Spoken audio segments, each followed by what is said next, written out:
Hello guys, and welcome back again to my YouTube channel. If you're here for the first time, my name is Casey and you are watching Memoirs of a Mom. You're most welcome to this channel.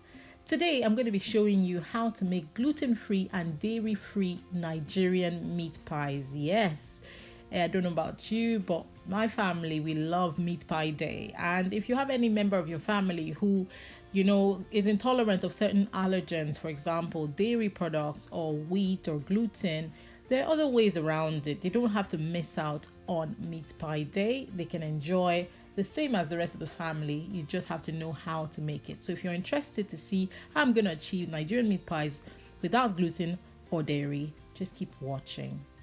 So for Nigerian dairy-free and gluten-free meat pies, you need a bunch of ingredients. First of all, you need your filling for the meat pies, okay? I'm not going to be showing you that in this video, maybe in another video, but you need these ingredients for the pastry, which is a very important aspect of the meat pies themselves. You need a food processor, some lukewarm water, gluten-free self-raising flour, basically, which is the gluten-free element. You also need psyllium husk. Now, you guys, this is the important binder, okay? It works together with the water to create the binding effect that gluten would have done in wheat flour, okay? So you also go for your dairy-free butter, which is the dairy-free element as well, and an egg. Guys, before now I thought that egg was dairy, to be honest, but it took my dietitian sister to explain to me that dairy is technically anything that comes out of cow's milk, okay? So egg is technically not dairy, even though I think a lot of people assume that it is. So if your family member can tolerate egg, go for it, okay? So I start by adding my self-raising flour, which is gluten-free, into the food processor. I then go ahead to add my dairy-free butter. So I'm a Nigerian woman, y'all. I don't measure stuff when it comes to this particular recipe, okay? I just know what texture I'm looking for and what ingredients I'm using. But from the look of things, I would assume that this was about 150 grams of non-gluten flour and about 2 tablespoons of dairy-free butter. I'm going to add about 2 tablespoons roughly of psyllium husk. I'm going to go ahead and add my egg as well into the mixture, and I'll add some water at the end, okay? You just use your eyes like I'm doing in this video, and you're looking for a certain kind of consistency with this particular mixture, okay? So you just add a little bit of water, you cover the food processor, and you start to mix. When you find out what the texture is looking like, you can then compensate with either water or a little bit more flour, okay? So it's just what you're looking to do is to combine it, really. You're not looking to do more than just combine it. You're not kneading, you're not turning, nothing, just to combine the ingredients into one big ball. So now that my mixture is combined, I've opened it up and I can see that it's a bit wet, okay? It's a bit wet for my liking. So what I'm thinking at this point is that I need to add a little bit more flour.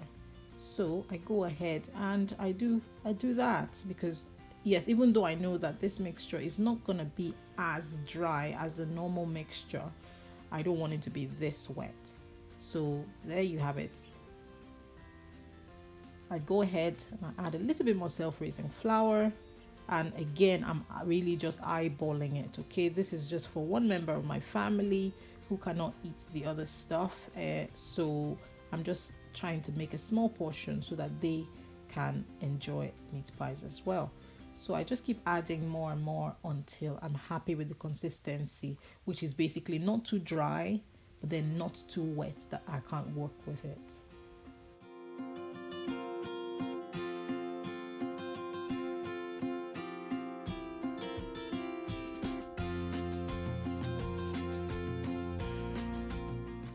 So at this point, I'm very happy with the mixture I now have.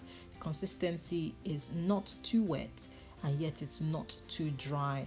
As a matter of fact, by the time you bake the meat pies, you find out that the texture, if it was any more dry than this, would give you very, very dry and hard meat pies. So you really want it to be just this consistency where it sort of sticks to your finger for now when you're working with it at this point.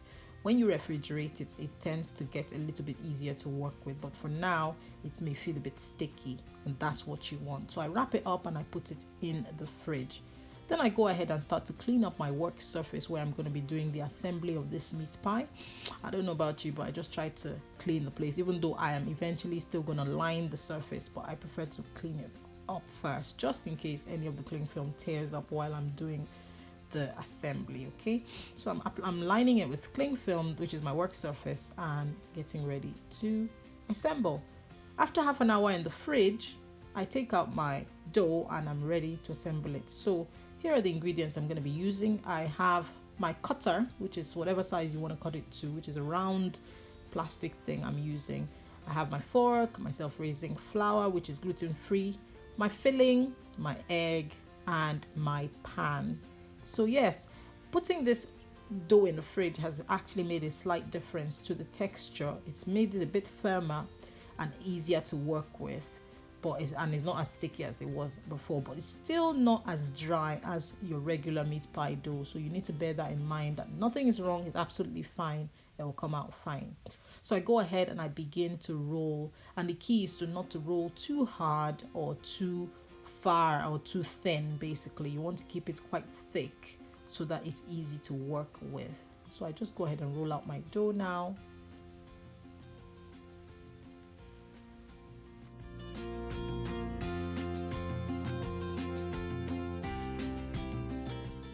So you guys, at this point I'm going to use my cutter and I'm going to make out my little meat pies from the cutter. Depending on the size of meat pies you want, you might want to consider the kind of cutter or the size of cutter that you use. And of course this one gave me 4, but you can always take the leftovers and re-roll again and get some more meat pies out of it, which is what I did. Now I'm using my filling to put in the meat pie, and I mean, to be honest, it looks dry, but I had already made about 50 meat pies this morning with this filling, and trust me, it was yummy, even though it looks dry in this particular video, but it was good. When I'm making regular meat pies, I tend to use water to circle the outer perimeter of the meat pies that I've cut out, but on this occasion I'm not going to be doing that because this dough is quite wet. Okay, and the psyllium husk is amazing at holding it together. Even though it's wet, it doesn't break, it doesn't tear, but of course you still have to handle it with care to make sure that it remains in one piece. So our meat pies are now ready to go in the oven. I press down with a fork like so, just to seal up the meat pies and to create this classic Nigerian meat pie look. You guys, I was rushing to do this particular one so they don't look perfect, but you get the idea basically. So the next step is to pop it in the oven tray, which I have lined with tin foil. You can also use baking paper for this step. I find that when you put it directly on the tray, it tends to burn at the bottom because the heat becomes a lot for the meat pies, but it's really up to you. Feel free to use whatever you have. I go ahead and I poke the top with a fork to make sure that while the meat pies cook, there's an avenue for the steam to be let out. If you don't do this step, you might find that your meat pies open up during the cooking process. I go ahead and I also use egg wash. This is just an egg that I've broken and whisked that I've used to wash the top, and it just gives it that shiny look that you're looking for. So you guys, after baking these lovely meat pies in a preheated oven at 180 degrees centigrade for exactly 20 minutes, this is what you get. Beautiful, succulent, yummy meat pies.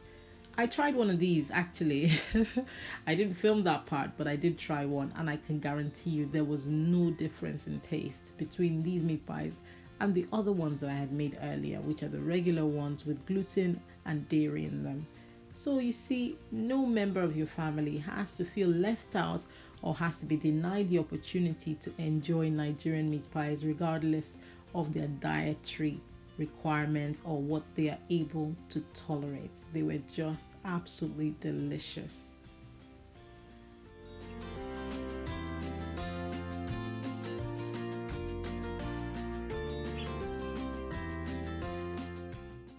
Oh, look at these beauties, guys. I really hope I've inspired you to enter your kitchen and try out this amazing recipe of gluten-free and dairy-free Nigerian meat pies.